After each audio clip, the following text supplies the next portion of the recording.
Hey, how's it going, YouTube? How y'all doing today? I did get a LLC filed yesterday, so this farm is officially a business. I'm looking into equipment. Oh man, my feet are getting stuck. It's kind of get through this mud. Yep, I've been taking a look at equipment. I'm just about got everything squared away. Keeping track of taxes is easy once I have a bank account, a business bank account. Because all I need to do is, if I have a business expense, I just get a card connected to that bank account. Then I pull money from that account to buy the expense. It's that simple. Then I just take all that paperwork to a CPA. When it's tax filing season, then boom. Bada boom, bada bing, it's done. All right, so, yep. Animals are swelling up. They look good. Got them on just a little bit of grain. Another big reason why I give these animals grain is because giving animals grain just makes it really easy to handle them. So if I need to get them over to a certain area, I just take a grain bucket, then they'll follow me.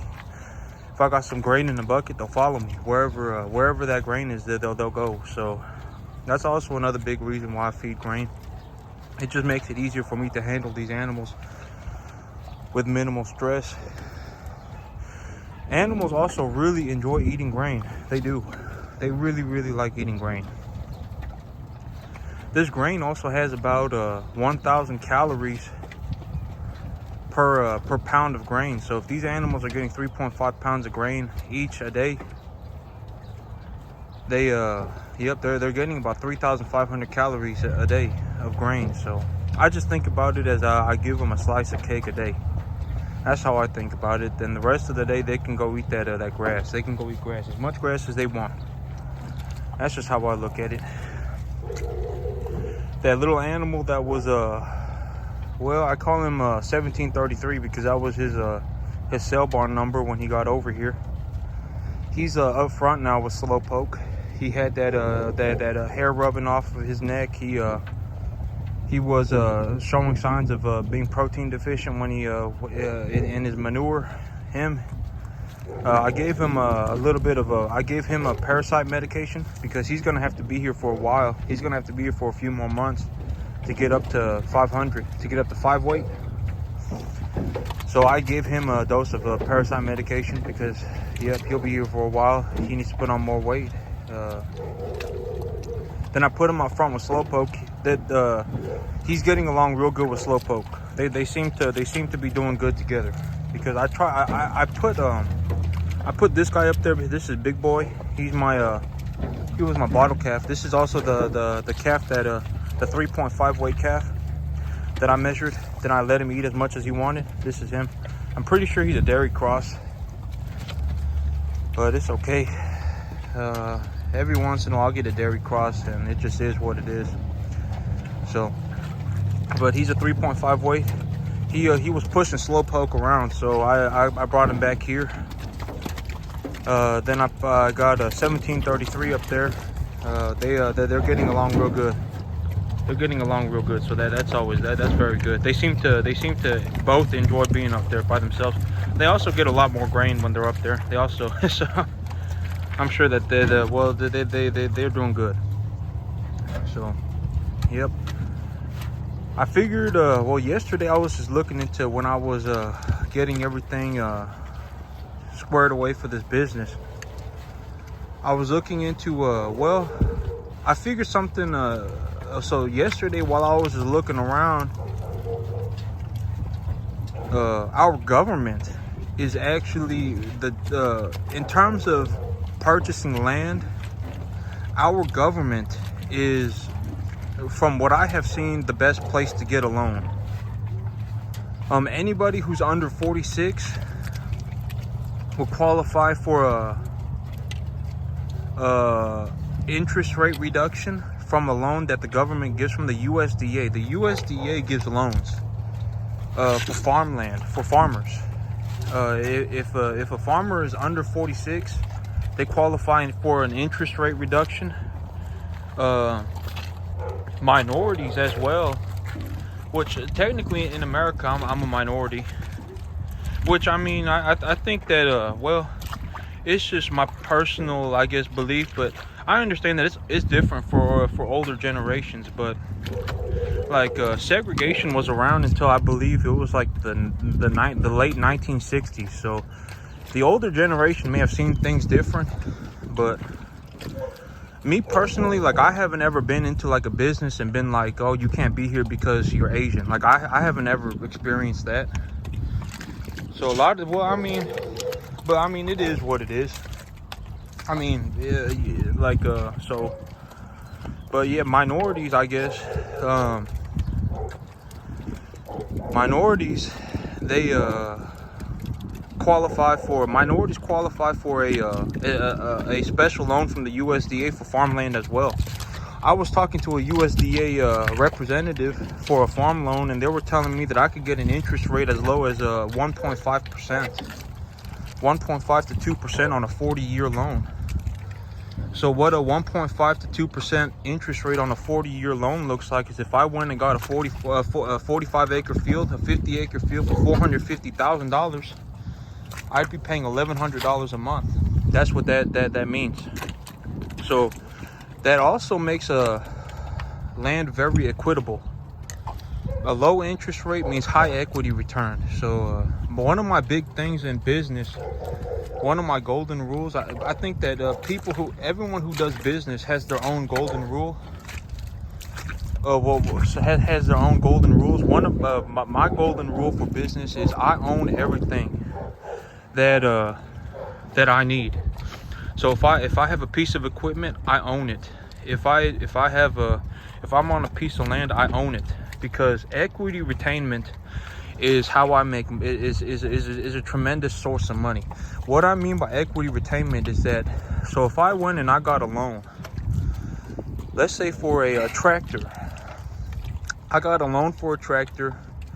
I got $10,000. So for that $10,000, I could either rent a 150 horsepower tractor for 1 year, or for that $1,500, I could, or excuse me, for that $10,000. So for, let's say in this hypothetical situation, for $10,000, I could rent a 150 horsepower tractor for 1 year. Or for $10,000, I could buy a 35 horsepower tractor. I would rather buy that 35 horsepower tractor, because if I bought that 35 horsepower tractor for $10,000, I own that vehicle. I could sell it and make some money back if I needed to. Granted that vehicles are generally depreciating assets, but I can talk to a CPA about getting that written off on my taxes. There's all sorts of things. I could go for that rebate program, get a rebate done. So I mean, I could get I can get that grant money. There's all sorts of ways to make money, but my big thing is that I have to own everything that I need. So I would rather take less if that means I get to own it, just because of equity retainment. Equity retainment is a tremendous source of money. And so what I mean by a 1.5 interest rate, 2% interest rate loan being extremely equitable is that if I pay a bank $1,100 a month at 1.5 to 2% interest rate, that land that I'm making payment towards, I'm going to be building equity, which just means I'm building ownership of that land through payment. So if I make an $1,100 payment for something that I'm renting, that $1,100 goes straight to that person that I'm renting it from. But if I make an $1,100 payment that I have a loan for, that I took to own a piece of property, that $1,100 is going towards the principal balance. So let's say I bought a piece of land for $450,000. If I make an $1,100 payment at 1.5% interest, I own about every payment I put towards that property. I own, just for layman terms, I mean, most loans are amortized, etc., etc. So just to make it as simple as possible, just for an example, if I make an $1,100 payment on a $450,000 property that I have a 1.5% interest rate for, I own about $1,000 worth of that property. So once I've made the $450,000 payment plus interest, I will own that property outright. So if that property goes up in value, well, I make that's my money as well. So when interest rates go higher, the amount of equity retainment per payment goes lower. Loans, real estate loans are generally amortized as well, so that means interest gets paid first. So there's a lot that goes on with it. If I could explain everything, if I could in 2 minutes in a video, I would. There's a lot that goes into it. It's amortized. Interest rates vary. But long story short, I am able to get funding from USDA, from government sources, for very low interest rate, is what I found. But to qualify for that USDA loan, I also need to do what I need to qualify for that emissions reductions grant. It's essentially the same paperwork. I need to show that I'm making an income on a farm. I need to show that I need to show 2 years, or excuse me, for the loan it's 3 years of taxes. So I need to show 1 more year of taxes, which is perfectly fine. So the paperwork is almost identical to qualify for that USDA loan as it is to qualify for that grant money for old diesel engines from a government source. So I'm able to get 2 birds with 1 stone here. As long as I just that paperwork that I have for my old diesel engines, I'm able to file that paperwork for a low interest loan for farmland as well. So that's extremely beneficial for me. Yeah, there was but so I'm kind of just getting everything squared away. My big thing is that I have to make money. I was looking into what kind of equipment I would need, what kind of funding I have as well, what kind of interest rates, etc., what I'm going to ask for from a banker, or what I'm looking for when I go to these dealerships in terms of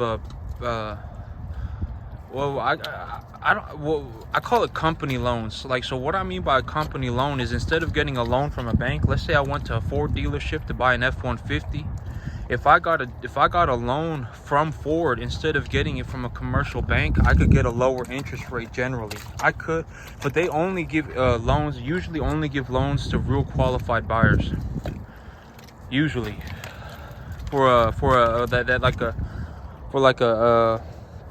a loan from a company like that. So like if I went to a John Deere dealership, if I got a loan from John Deere instead of getting a loan from a commercial bank like a Bank of America, for example, I could usually get a cheaper loan, a better loan, interest rate loan, by getting a loan from John Deere to buy a John Deere equipment, usually. And so I figure what I need is, about so $20,000 financed at 3% interest for 2 years, because that grant program, I would qualify for it in 2 years. So I would like to have everything paid for within that 2 years if I'm going to go have that equipment crushed to buy new equipment, just because if I have to keep making payments on it even though that equipment is gone, that's kind of just a yeah, I would rather just have it paid for. So if I got a 2-year loan on 3% interest for $20,000, which was about how much money I would need to buy everything, that would be about $900 a month. So with current money that I have right now, I can finance about 1 year's worth of leverage just with cash I have on hand. So that gives me 1 year to produce an income with that asset attainment. So if I went and I purchased those assets on leverage, that would give me 1 year to produce an income of a minimum of $1,000 a month for so $12,000 a year minimum is what I would need to be able to pay for those assets. And those assets, if they last me 2 years, I will have paid for everything. Then any return that I make on those assets will be free cash flow. So, oh man, well, when I do these things, I think it's a horrible idea to just be like, oh well, I'm to just constantly stare at worst case scenarios. I believe that it's better to make a good plan. So if I got these assets, how am I going to make $12,000? Or it's technically about $11,000 a year. So how am I going to make $11,000 a year if I buy a new tractor, if I buy a silage wrapper, if I buy all the equipment that I need? Will it make me $12,000, $11,000 a year for 2 years? So, well, a silage wrapper, the big benefit that I could come up with having a silage wrapper is that I could bale hay 1 or 2 times more a year by having a silage wrapper, because silage wrapper would cut down drying time substantially. I could also store bales outside safely because they'd be wrapped in plastic, airtight. There would be zero water getting on them or anything like that. So it would be minimal infrastructure needed. I could just stack bales outdoors, then let them ferment. It would also let me get an extra hay crop, 1 or 2 hay crops a year. So with the silage bale wrapper, I believe that the net positive income, if I make a net profit of $2,500 per time I plant hay, if I can get an extra 1 or 2 harvests a year, that would net profit about $4,000 to $5,000 a year from just having that silage wrapper. That silage wrapper would cost me, it costs about $8,000 after shipping. So having a silage wrapper would increase my net profit potential. As long as I cut hay 1 to 2 more times a year, that would give me a net profit potential of about $4,000 to $5,000 a year. A new tractor would qualify me for a grant program in 2 years, as well as be able to operate that silage equipment. So, well, I mean, I really got to kick it into high gear. I really got to make money. I got to make as much money as possible, because the more money I make, the more likely the USDA will give me money, will give me a loan. More money that I make, it's just, well, I mean, it is what it is. I mean, being broke ain't gonna solve any problems. That's how I look at it. So, you know, well, I mean, being rich ain't everything, but it's important. I would rather be rich than broke. So, I mean, it is what it is. I mean, to each man their own. I ain't trying to go out of my way to be broke, though. So, yeah, I've been looking into funding, and I've been looking into what am I gonna do, how am I gonna, what can I do in terms of taking these assets to make a potential return, what kind of returns I would need, for how long would I need them, then at what point does all my equipment get paid for, at which point I would start making any money that I made on that as a return on those assets would just be a net cash flow into my pocket. There's a lot going on. I got to go get that business account open now. My farm has been filed officially as a business here in Texas. I'm making good. I'm getting there. I'm taking large steps to get there, and it's yep. I'm going to be taking a look at equipment this weekend. I've got a couple dealerships that I'm going to. So, yep. I got yeah, it's going good. I just got to keep after it. All right, that's it for me today, YouTube. Y'all have a good one.